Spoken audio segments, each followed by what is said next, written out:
میں نجات ہوگی۔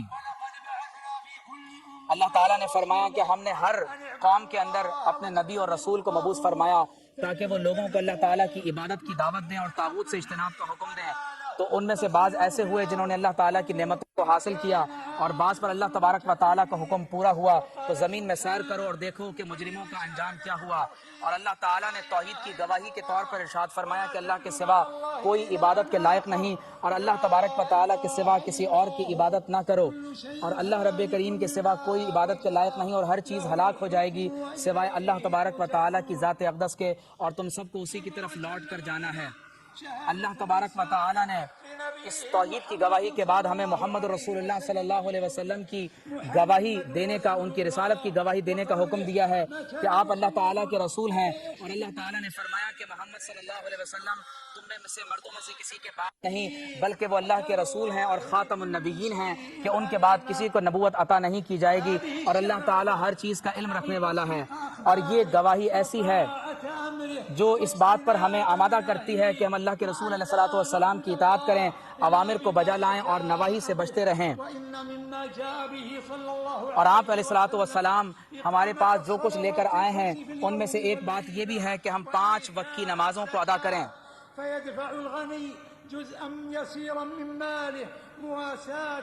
اور اس بات کا حکم دیا گیا کہ جن لوگوں کو اللہ نے مال میں وسعت عطا فرمائی ہے وہ اپنے مال میں سے اللہ تبارک و تعالیٰ کے راستے میں خرچ کریں۔ اور اللہ رب کریم نے فرمایا کہ تم نماز کو ادا کرو اور زکوٰۃ ادا کرو، اور اللہ تبارک و تعالیٰ نے ہمیں حکم دیا کہ ہم رمضان المبارک کے مہینے میں روزے رکھیں۔ اللہ تعالیٰ نے فرمایا کہ تم میں سے جو کوئی رمضان کا مہینہ پائے تو اسے چاہیے کہ رمضان المبارک کے مہینے میں روزے رکھے۔ اور اللہ تعالیٰ نے لوگوں پر حج فرض کیا جو اللہ تبارک و تعالیٰ کے گھر حاضر ہونے کی استطاعت رکھتے ہوں۔ اور یہ اسلام کے وہ ارکان ہیں کہ جن کے بارے میں اللہ کے رسول صلی اللہ علیہ وسلم نے ارشاد فرمایا کہ اسلام یہ ہے کہ تم یہ گواہی دو کہ اللہ تعالیٰ کے سوا کوئی عبادت کے لائق نہیں اور محمد صلی اللہ علیہ وسلم اللہ تعالیٰ کے رسول ہیں۔ نماز قائم کرو اور زکوٰۃ ادا کرو اور رمضان المبارک کے روزے رکھو، اور اگر استطاعت رکھتے ہو تو اللہ تبارک و تعالیٰ کے گھر کی زیارت کرو۔ اور ایمان یہ ہے کہ تم اللہ تبارک و تعالیٰ پر، اس کے فرشتوں پر ایمان لاؤ، اللہ کی کتابوں پر، اس کے رسولوں پر ایمان لاؤ، اور آخرت پر ایمان لاؤ، اور تقدیر پر ایمان لاؤ۔ اور احسان یہ ہے کہ تم اللہ کی عبادت ایسے کرو گویا کہ تم اللہ تبارک و تعالیٰ کو دیکھ رہے ہو، اور اگر تم یہ نہیں کر سکتے تو کم از کم ایمان رکھو کہ اللہ تمہیں دیکھ رہا ہے۔ اے حجاج کرام، رسول اللہ صلی اللہ علیہ وسلم نے حج کے موقع پر خطبہ ارشاد فرمایا اور فرمایا کہ اے لوگو، تمہارا رب ایک ہے اور تمہارا معبود ایک ہے، اور کسی عربی کو کسی اجمی پر، کسی اجمی کو کسی عربی پر کوئی فضیلت نہیں ہے، اسی طرح کسی لال کو کسی گورے پر کوئی فضیلت نہیں، اور کسی گورے کو کسی کالے پر فضیلت نہیں سوائے تقویٰ کے۔ اور اللہ تبارک و تعالیٰ نے تمہارے درمیان اس بات کو حرام کر دیا کہ تم ایک دوسرے کا ناحق خون بہاؤ اور ایک دوسرے کے مال کو ناحق تم غصب کرو، جیسے آج کے دن کی حرمت ہے، اس شہر کی حرمت ہے اور اس مہینے کی حرمت ہے۔ اور اللہ تعالیٰ نے تمام تر ذات پات رنگ نسل کے اختلاف کو مٹا دیا، اور اللہ رب کریم نے اس بات کو کائنات میں اپنی ایک نشانی قرار دیا ہے۔ اور اللہ تعالیٰ نے فرمایا کہ میں نے جو تمہاری رنگوں کے اور زبانوں کے اختلاف رکھے ہیں وہ اس لیے ہیں کہ یہ اللہ تعالیٰ کی نشانی ہے، اور اللہ نے اس میں علم رکھنے والوں کے لیے نشانی رکھی ہے۔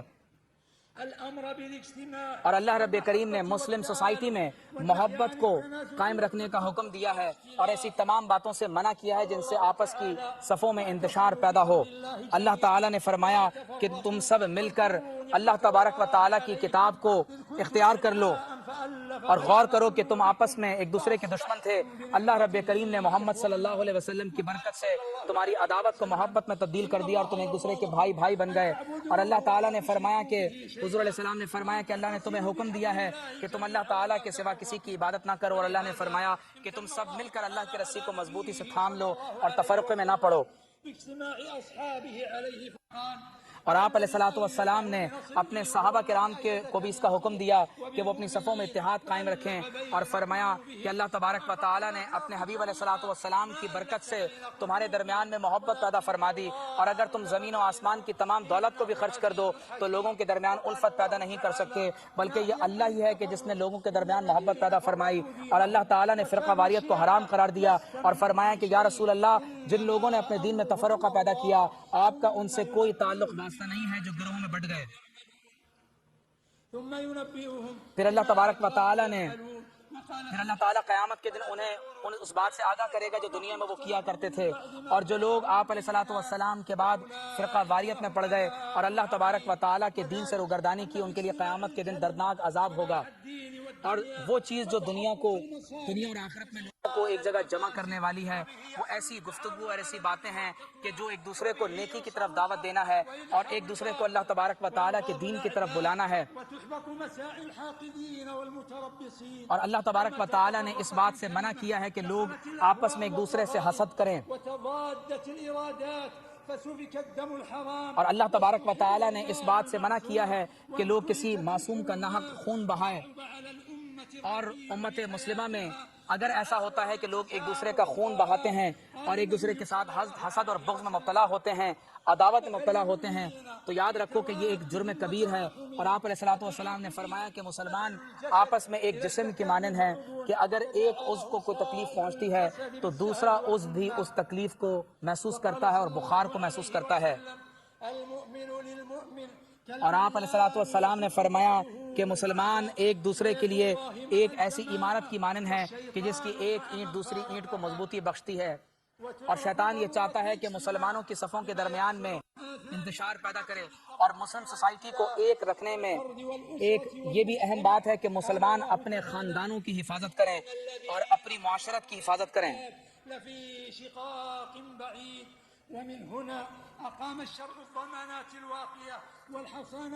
اور اللہ تبارک و تعالیٰ نے ایمان والوں کو ایسی باتوں کا حکم دیا ہے کہ جس میں وہ تمام تر اپنی دینی بنیادوں کو قائم رکھیں اور ایک دوسرے کے ساتھ احسان کرتے رہیں اور ان تمام تر باتوں سے اجتناب کریں جو ان کے خاندان کو، ان کی معاشرت کو اور ان کے ملک کو نقصان پہنچانے والے ہوں۔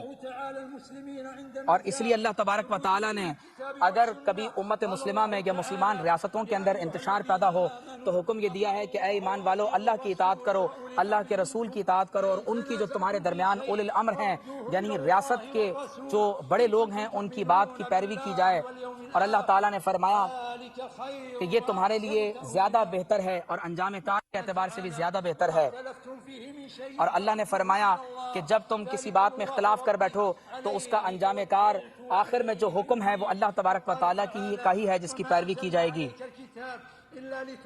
اور اللہ نے فرمایا کہ یا رسول اللہ صلی اللہ علیہ وسلم، ہم نے یہ کتاب آپ پر اس لیے نازل فرمائی ہے تاکہ آپ اس کی وضاحت کریں، اور یہ کتاب ہدایت ہے اور لوگوں کے لیے رحمت ہے۔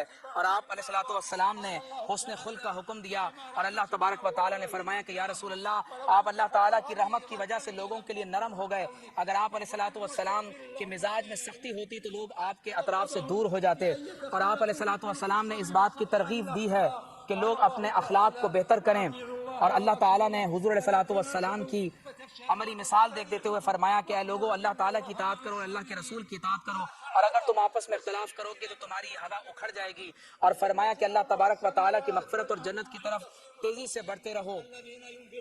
اور ایمان والوں کی صفت یہ ہے کہ وہ چاہے تندرستی میں ہوں یا خوشحالی میں ہوں، وہ اللہ تبارک و تعالیٰ کے راستے میں مال کو خرچ کرتے رہتے ہیں۔ اور تمام تر مسلمانوں کو جمع رکھنے کے لیے ہی اللہ تبارک و تعالیٰ نے شریعت کے احکامات ہمیں عطا فرمائے ہیں۔ اللہ تبارک و تعالیٰ نے رشتوں کو جوڑنے کا حکم دیا ہے، اور حکم دیا ہے کہ ہم ایک دوسرے کے حقوق و فرائض کو پورا کریں، چاہے وہ والدین ہوں، بچے ہوں یا میاں بیوی ہوں، یتامہ اور مساکین کے حقوق ادا کیے جائیں۔ اللہ نے فرمایا کہ اللہ کی عبادت کرتے رہو، کسی کے ساتھ شریک اللہ کے ساتھ کسی کو شریک نہ ٹھہراؤ، اور غربا، مساکین اور یتامہ کے حقوق ادا کرتے رہو، اور جو تمہارے پڑوسی ہیں ان کے بھی تم حقوق ادا کرو، اور جو تمہارے ماتحت ہوں ان کے بھی حقوق کو ادا کرو۔ اور اللہ تعالیٰ فخر کرنے والے، تکبر کرنے والوں کو پسند نہیں کرتا۔ اور آپ علیہ الصلوۃ والسلام نے فرمایا کہ تم میں سے کوئی شخص اس وقت تک مسلمان نہیں ہو سکتا جب تک وہ پسند نہ کرے جو اپنے بھائی کے لیے وہ پسند نہ کرے جو اپنے لیے پسند کرتا ہے۔ اور آپ علیہ الصلوۃ والسلام نے مسلمانوں کی جمعیت کو قائم رکھنے کے لیے یہ بھی حکم دیا کہ وہ نیکی میں تعاون کرتے رہیں اور برائی میں ایک دوسرے کے ساتھ تعاون نہ کریں۔ اور شیطان یہ چاہتا ہے کہ وہ تمہارے درمیان میں بغض اور عداوت کو پیدا کرے، بے شک وہ تمہارا کھلا دشمن ہے۔ اور شریعت نے اس بات سے منع کیا ہے کہ کسی بھی ایسی بات کو اختیار کیا جائے جس سے مسلمانوں کی صفوں میں انتشار پیدا ہو۔ اللہ تعالیٰ نے فرمایا کہ اے ایمان والو، اگر تمہارے پاس کوئی فاسق کوئی خبر لے کر آتا ہے تو پہلے اس بات کی تحقیقات کر لیا کرو قبل اس کے کہ تم اس کو آگے بڑھاؤ، کہیں ایسا نہ ہو کہ تم کسی ایسے گروہ کو نقصان پہنچا دو کہ بعد میں تمہیں پھر اس پر ندامت اختیار کرنا پڑے۔ اور اللہ تبارک و تعالیٰ نے ہر اس بات سے منع کر دیا کہ جس سے مسلم ریاست میں، مسلم معاشرت میں کسی بھی طور پر افتراق اور انتشار پیدا ہو، اور اللہ تعالیٰ نے ہمیں حکم دیا ہے کہ مسلمان اپنی جمعیت کو اور اپنی اجتماعیت کو ہمیشہ قائم رکھیں۔ قال اللہ تعالی یا ایھا الذین آمنوا، نمازیں با جماعت ادا کرنے کا حکم دیا۔ اسی طرح اللہ تعالیٰ نے ہمیں صدقہ اور خیرات ادا کرنے اور زکوٰۃ ادا کرنے کا حکم دیا کہ اس سے مسلمانوں کی صفوں میں اتحاد پیدا ہوتا ہے۔ اللہ تعالیٰ نے فرمایا کہ اے ایمان والو، اللہ تعالیٰ کے راستے میں خرچ کرو قبل اس کے کہ تمہارے پاس موت کا فرشتہ آ جائے، اور جو کفر کرنے والے ہیں وہی ظلم کرنے والے ہیں۔ اور اللہ تبارک و تعالیٰ نے شریعت ہمیں عطا فرمائی، اور شریعت ہمیں حکم دیتی ہے کہ ہم آپس میں باہم دست و گریباں نہ ہوں اور اپنی صفوں میں اتحاد پیدا کریں۔ اللہ نے فرمایا کہ ایمان والے ہی ایک دوسرے کے بھائی ہیں، اور انہیں چاہیے کہ وہ ایک دوسرے کے درمیان میں صلح پیدا کریں۔ اور امت پر یہ بات واجب ہے کہ وہ اپنی نسلوں کی ایسی تربیت کریں کہ جس سے ان کی صفوں میں ہمیشہ اتحاد پیدا رہے۔ اللہ نے فرمایا کہ یہ امت ایک امت ہے، اور صرف اللہ تعالیٰ کی عبادت کرتے رہو، اور دیگر پگڈنڈیوں اور چھوٹے راستوں پہ نہ چلو، وہ تمہیں بڑے راستے سے گمراہ کر دیں گے۔ یہ تمہیں اللہ کی وصیت ہے تاکہ تم متقی بن سکو۔ اور تاکید وارد ہوئی ہے کہ اللہ کی طرف سے اور اللہ کے نبی کی طرف سے یہ حکم اطاعت کرو اور اللہ کے رسول کی اطاعت کرو۔ وَأُولِي الْأَمْرِ مِنْكُمْ، اور تم میں جو ارباب حکومت اور ارباب اختیار ہیں ان کی بھی جائز امور میں فرمانبرداری کرو۔ آپ نے السلام سنا، مسلمان کیا کرتا ہے؟ پسند کرے یا ناپسند کرے، اپنے بڑوں کی اطاعت کرتا ہے۔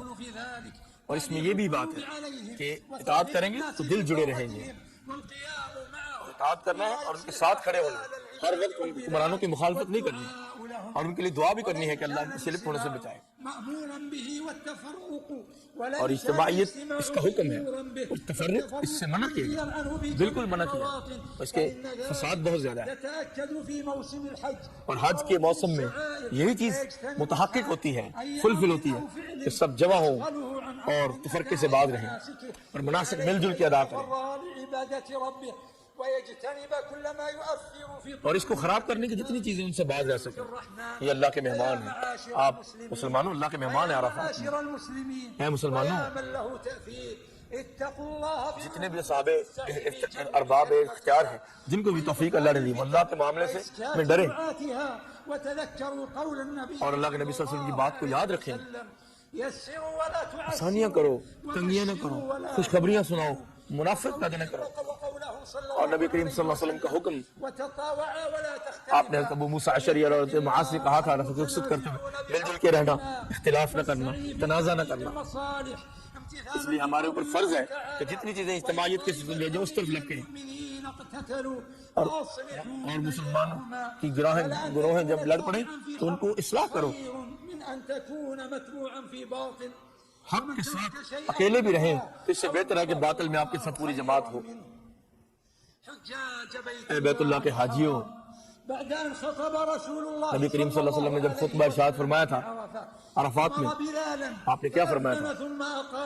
آپ اذان دی اور آپ نے ظہر اور پھر اقامت دی اور عصر پڑھی، دونوں قصر نمازیں پڑھی تھیں اور جمع بھی کی تھی، قصرا و جمعا۔ پھر اپنے اونٹنے پہ بیٹھ کے عرفات میں اتنی دعا کی جب تک ایک سورج غروب ہو گیا، پھر وہاں سے مزدلفہ چلے گئے، سارا دن دعا کرتے رہے۔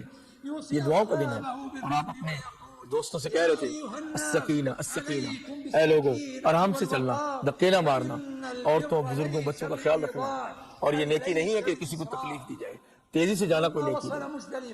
اور جب مزدلفہ پہنچے رات ہو گئی اور آپ نے مغرب اور عشاء جمع کر کے پڑھی اور عشاء کی 2 رکعتیں پڑھی عصر کی، اور وہاں فجر تک رکے اور اول وقت میں جلدی فجر پڑھی، کنکریاں اٹھائیں، پھر وہاں سے مینا کی طرف چلے گئے اور جمرہ عقبہ میں وہاں پہ کنکریاں ماری، طلوع شمس کے بعد 7 کنکریاں ماری، یہ سب احادیث میں ہے۔ پھر وہاں پہ بیت اللہ پہنچے، طواف افاضہ کیا، طواف افاضہ، اور پھر اللہ کو ذکر کرنے لگے، اور پھر ثلاث جمرات، تینوں جمرات کو کنکریاں ماری زوال کے بعد۔ صغرا اور وسطی اور چھوٹی کبرا کو، في ترك المبيت بمنى اور پھر مینا میں آ گئے تاکہ وہاں رات گزار سکیں. یہی نبی کریم صلی اللہ علیہ وسلم کی سنت ہے. المكث بمنى إلى اليوم 13 اور 13 ذی الحجہ تک یہ ایام تشریق ہے. فلما فرغ من حجه پھر آپ وأراد السفر حج سے فارغ ہو گئے اور جب حج سفر کرنے لگے پھر طواف کر کے مدینہ آئے.